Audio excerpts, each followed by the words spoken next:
Exercice 403, on fait des mélanges. On a donc deux solutions salées à taux différents et on les mélange une fois 9 litres et 6 litres, une fois 9 plus 7, 16 litres et une fois 24 litres. Et on obtient des pourcentages différents de salinité des eaux. Solution. Et pas des eaux réactifs. Donc, on part là-dessus et on commence par poser soit C1 et C2, les concentrations en sel.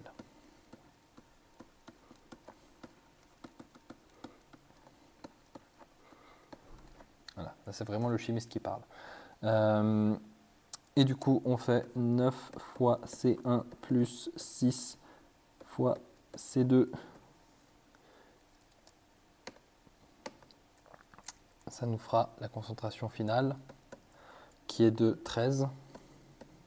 Mais on fait attention parce que ici, on a le C1 et le C2 qui sont les deux des pourcentages. On a le 13% ici qui est la chose finale. Mais on a multiplié par un volume. Donc ici, on fait attention que c'est volume fois concentration. Et ici, on n'a que concentration, donc il nous faut le volume. Et le volume, bah, c'est très simple, c'est l'addition des deux. Donc, fois 15.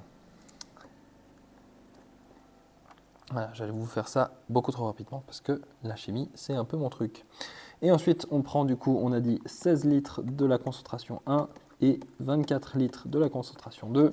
Et ça nous fait un mélange à 12 fois, bah, quel est le volume total?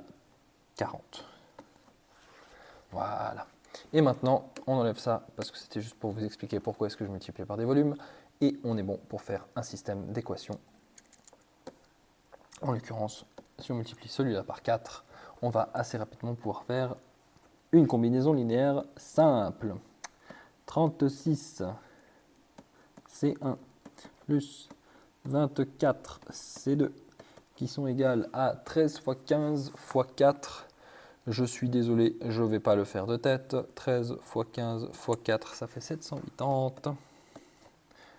Et 16 C1 plus 24 C2 est égal à 12 fois 40, ça fait 480. Ça va. Je les soustrais l'un à l'autre et il me reste 20 C1 est égal à 300. Je divise et ça nous fait 15. Du coup, pourcent. Techniquement, la concentration, c'est pas en pourcent. Je pense que Valentina me taperait sur les doigts si elle était présente lors de cet enregistrement. Et après, du coup, il faut chercher C2. On prend l'équation qui nous plaît le plus. Je vais prendre la toute première parce que c'est la moins moche. Donc celle-là. Et je fais 9 fois 15 plus 6 fois C2 est égal à 13 fois 15. Donc 6 fois C2 est égal à 13 moins 9, 4 fois 15. 6 fois C2 est égal à 60, C2 est égal à 10. On a donc une solution. C'est faux. On a donc des solutions de concentration, enfin de... Comment est-ce qu'on nous demande quel est le pourcentage de sel que contient? Donc le pourcentage de sel des deux solutions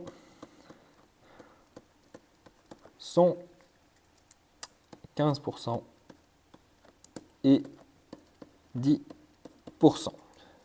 Point. Vu qu'on ne peut pas différencier l'une de l'autre, on ne leur a pas donné de prénom, on s'arrête là.